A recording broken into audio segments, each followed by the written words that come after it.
morning and welcome to the deep dive. Good morning. Today is July 16th, 2026, and we are stepping into a genuinely fascinating and frankly rapidly shifting landscape in East Africa. We really are. But before we jump in, a quick note for you listening. Today's deep dive is sponsored by ProWave AI. Right. And the incredibly detailed intelligence we are unpacking is generated by Stylo News, which is an AI-powered news application. Which is actually really important context because the Stylo News app, the one you can download to your phone right now, is the consumer version of the Stylo Intel Ops software. Exactly. And that is the heavy-duty intelligence platform designed to support enterprise operations, government agencies, the military, and global decision makers. So we aren't just reading you headlines today. No, not at all. You are getting unique access to the exact same caliber of intelligence estimates the professionals use to map out global strategy. It gives you a real edge. And today, we really need that analytical edge. The official title for our mission is Al-Shabaab, Somalia's Stability, and Kenya's Energy Gamble. It is quite the title. It is. Our goal is to unpack the primary patterns of events that have unfolded over the last 2 weeks in East Africa. Right, because we're looking at a region split by two simultaneous, wildly different realities. Exactly. You have the complex, fragile security vacuum in Somalia, and then the absolute economic explosion happening just across the border in Kenya. It is a profound study. In contrast, you have two nations sharing a long, porous border, but entirely different immediate trajectories. Yeah, completely different. And we are going to look at this strictly through the lens of the facts and the intelligence estimates on the ground. Just the data. Right. Our goal is to lay out the data impartially. We want to explore the differing perspectives without generating fear or taking sides in domestic political disputes. And looking at this stack of sources, it is staggering. It's a mountain of intel. We're synthesizing satellite imagery analysis, intelligence estimates, local reporting from Shabelle Media and Word Here News, international diplomatic dispatches, and raw social media sentiment. All of it. But to understand the economics, I think we have to start with the security reality. Absolutely. Because you see so much noise online right now about Al-Shabaab. So let's set a baseline. What is actually happening on the ground in Somalia? Well, the intelligence estimates give us a sobering but very precise tactical map. Okay. Al-Shabaab's current operational reality is concentrated in south-central Somalia. We are looking specifically at regions like Lower and Middle Shabelle, the Bay region, Mudug, and the critical approaches toward the capital, Mogadishu. Now, you might have seen a highly alarming statistic going viral on social media recently. Yeah, the 97% claim. Exactly, claiming that Al-Shabaab controls 97% of Somali territory. I actually saw that exact map on X. Most people did. It paints almost the entire country black. If you just casually scroll past that, you'd think the federal government had completely collapsed. Which is exactly why we rely on intelligence parsing rather than viral posts. Right. The estimates classify that 97% figure as highly exaggerated. Okay, so what is it based on? It's a reflection of their coercive reach, meaning their ability to occasionally intimidate or strike an area, not actual administrative control. I see. The credible, grounded intelligence estimate puts their operational control at roughly 30% of south-central Somalia. 30% is still significant, though. It is, but it is vital for us to understand how they operate in that 30%. This isn't a conventional war with trenches and clean front lines. No. It is a deeply entrenched hybrid model. So let's break that down for the listener. You might be wondering, what does a hybrid model actually look like if you live in one of those rural areas? Right. How do they afford to run this insurgency if they only control 30% of the map? It comes down to shadow governance and road network interdiction. Meaning what exactly? Well, from their entrenched rural sanctuaries, Al-Shabaab controls, or at least heavily harasses, the supply routes connecting major cities. So they act as a toll booth. Basically, if you want to move goods, you pay them. And in areas where the federal government's presence is weak or non-existent, Al-Shabaab steps in as a parallel authority. Wow. They enforce their own administration. They run parallel courts that, frankly, often resolve land disputes faster than the official state courts. That is wild. And they systematically tax the population, extorting local businesses and agriculture. Yeah. They aren't just a hit-and-run attack cell. They're functioning as a shadow state. Exactly. Which begs the question, if Al-Shabaab is running parallel courts in the countryside, what is the official Somali federal government doing in the capital? That is the big question. Because the intelligence reports highlight a situation at the Aden Ad International Airport in Mogadishu early this July that sounds, honestly, completely dysfunctional. Dysfunctional is putting it mildly. Yeah. For several days, we saw a direct confrontation at the airport between the National Intelligence and Security Agency, NISA, and the Somalia Civil Aviation Authority. Wait, a direct confrontation? Yes. NARISA personnel were actively denying aviation officials access to the airport's control tower. Think about that for a second. That is the main international gateway for the entire country. Right. Imagine the CIA and the FAA getting into a physical standoff over the control tower at JFK. It paralyzes the state's most secure asset. Aden Ad is the strategic node for diplomatic movements, military logistics, and humanitarian aid. It's the lifeline. Exactly. And when two critical state institutions are actively blocking each other from operating the capital's control tower, it exposes severe internal political fragility. Right. And from an intelligence standpoint, institutional friction creates exploitable seams. How so? Well, when the government is entirely focused on internal turf wars and bureaucratic fistfights, an insurgency uses that distraction to conduct surveillance, spread propaganda, and plan complex assaults. So essentially, their government control is acting like a bad Wi-Fi router. So that's a good analogy. The signal is incredibly strong right there in Mogadishu, but it drops out almost completely the further you get into the rural areas. Right. And right now, two government agencies are literally fighting over the router itself. That's a great way to visualize it. And even when the router works, the signal is corrupted by internal narrative disputes. Right, which brings us to a major political storm that just erupted in Mogadishu. Yes, this was significant. Somalia's defense minister, Ahmed Moualem Fiki, recently made a public statement declaring that Somalia currently has only two political parties, the federal government and Al-Shabaab. Right. Calling a deadly insurgency a political party seems like a massive rhetorical shift. It is a huge shift. Why would the defense minister say that, and what was the fallout? Well, to look at this impartially, the defense minister seemed to be framing the ongoing conflict as a bilateral struggle between two primary entities fighting for the future of the country. Perhaps to isolate other domestic political opposition? Exactly. That's one analysis. However, the international and domestic backlash was intense. I can imagine. From the perspective of international counterterrorism bodies, including the UN and the U.S., Al-Shabaab is strictly a designated terrorist organization. Right, full stop. Critics argue that elevating them to the status of a political party, even rhetorically dangerously, legitimizes a group that routinely targets civilians. Words matter in a conflict zone. You can't just casually rebrand your enemy without changing the strategic reality on the ground. Exactly. Narrative drives recruitment, morale, and international legal standing. Yeah.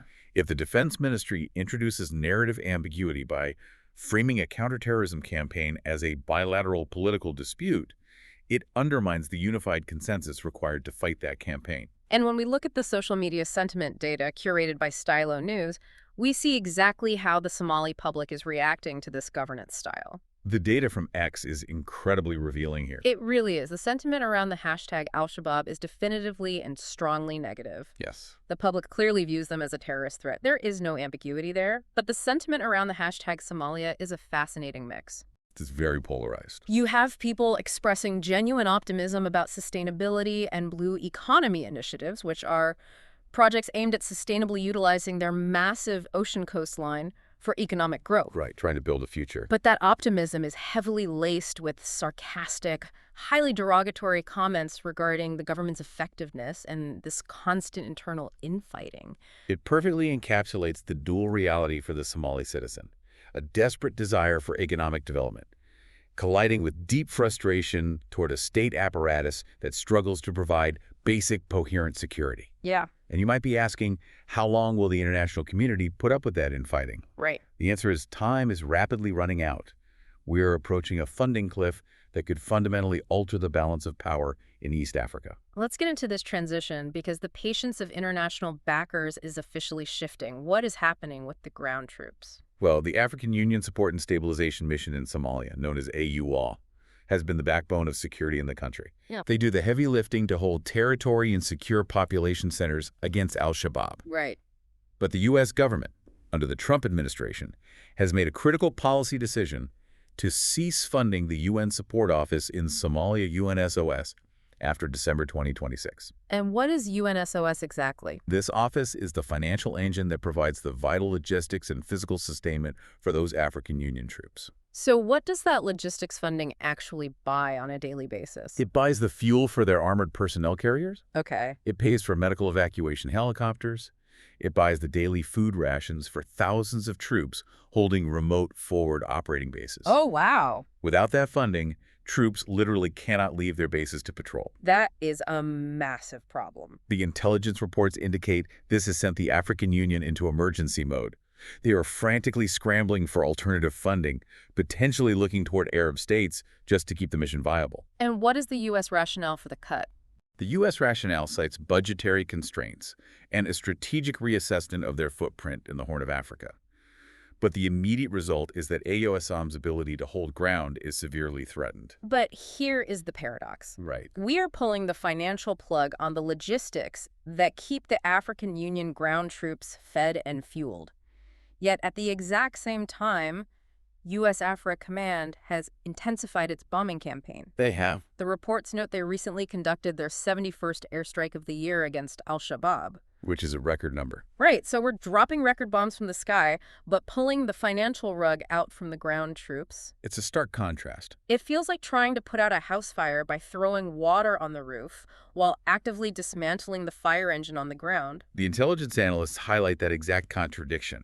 Airstrikes are highly effective at disrupting leadership, dismantling training camps, and breaking up large troop concentrations. Sure.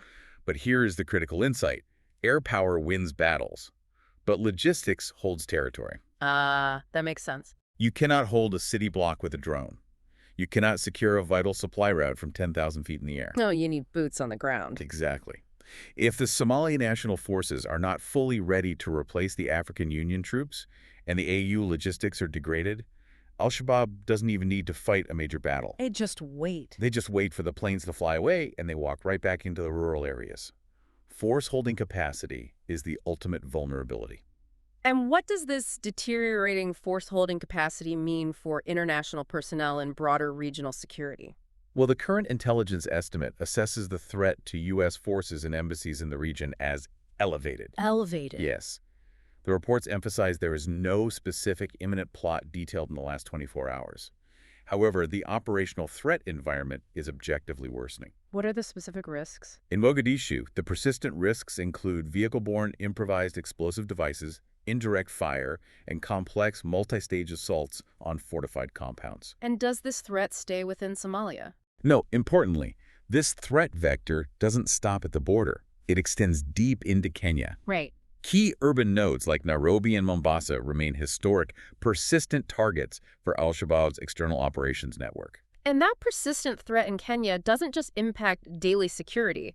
It directly threatens a massive economic gamble that Nairobi is taking right now. A huge gamble. Because while Somalia is grappling with this intense security vacuum, Kenya is operating in an entirely different reality.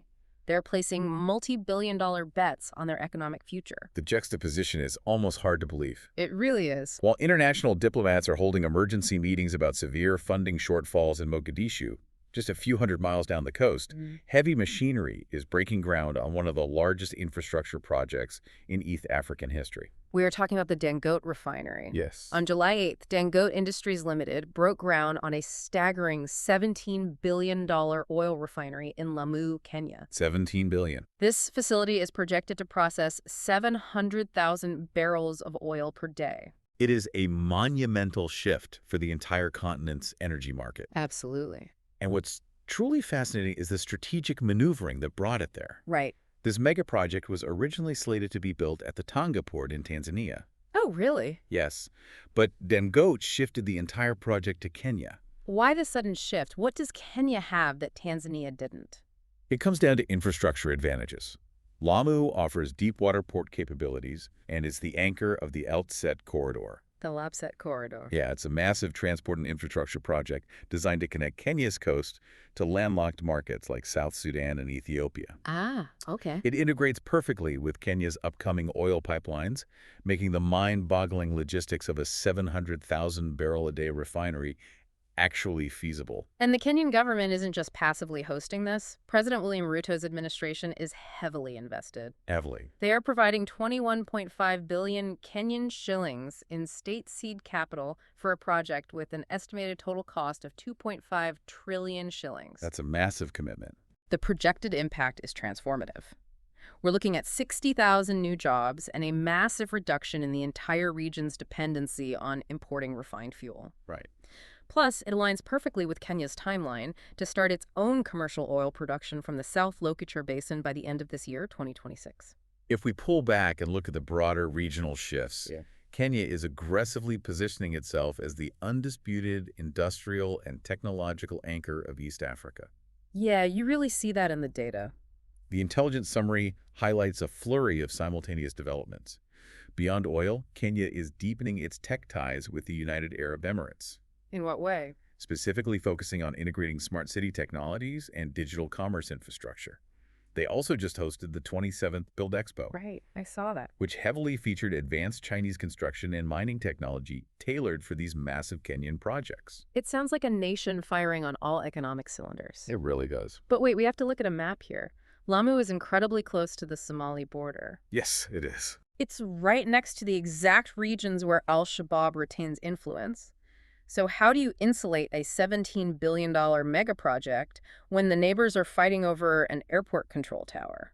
That is the ultimate strategic gamble. It has to be. The geography is undeniable, and Al-Shabaab has a long historical precedent of trying to disrupt Kenyan economic interests to punish Nairobi for its military involvement in Somalia. So what's Kenya's plan? Kenya's strategy relies heavily on indigenous maritime security enhancements and maintaining a deeply militarized hard border posture. Okay. They're betting that their internal security apparatus and international partnerships can create an impenetrable economic bubble around these coastal investments. But is that realistic? Well, make no mistake, this is exactly why the threat assessment for Kenya remains elevated. And Kenya isn't the only country making major moves. No, the region is highly active. The sources also mention Uganda heavily investing in advanced medical evacuation and air mobility to modernize their military forces. They just commissioned a new LET L410 military transport aircraft. And then there is a massive shift happening in the information space.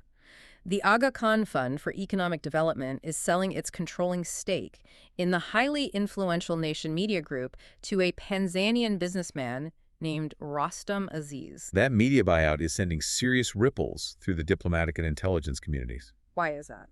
Well, Nation Media Group has historically been a pillar of independent journalism in East Africa. Right.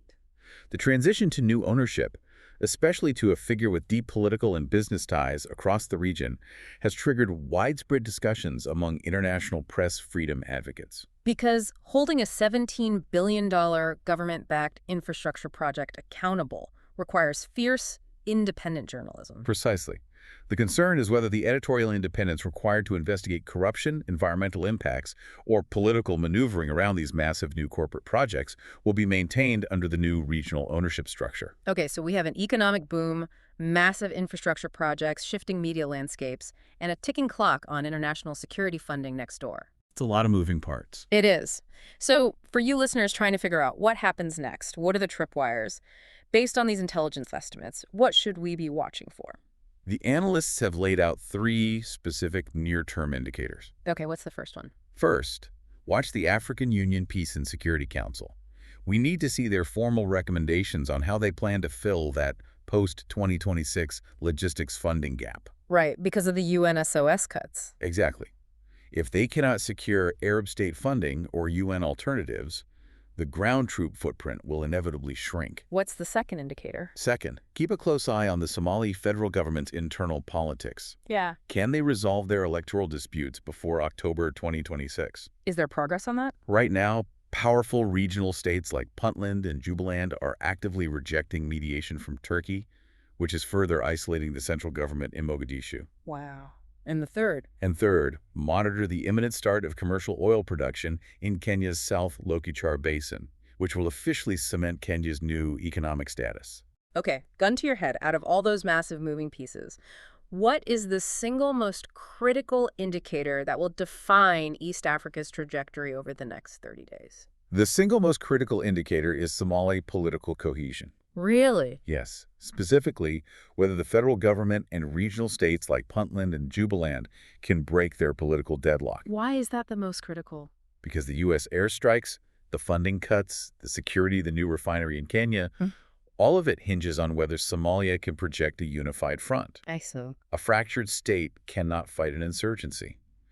If the regional states continue to reject Mogadishu's authority, Al-Shabaab doesn't even need to win battles. They just have to walk into the political vacuum. Exactly. It is a remarkable and incredibly tense tightrope walk. It absolutely is. Which leaves us with a final thought to ponder as we wrap up today's deep dive. Consider the stark juxtaposition of East Africa's future that we've mapped out today. How will this region reconcile these simultaneous realities? On one side of a border, you have highly advanced multi-billion-dollar economic integration, the Dangote refinery, UAE smart city tech, Chinese industrial partnerships. Massive modernization. Right, and just a few miles away, you have the fundamental struggle of a neighboring state to simply secure its own airport control tower from its own intelligence agency. It's quite the contrast. It is. Can a region truly thrive economically when its security foundation is built on such a drastic fault line? Well, it is the defining question for the next decade of policy and investment in the Horn of Africa. It certainly is. And that wraps up our analysis for today. As a reminder, the incredible depth of intelligence we discussed today was curated by Stylo News. Right. Stylo News is a mobile and computer app that you can download right now.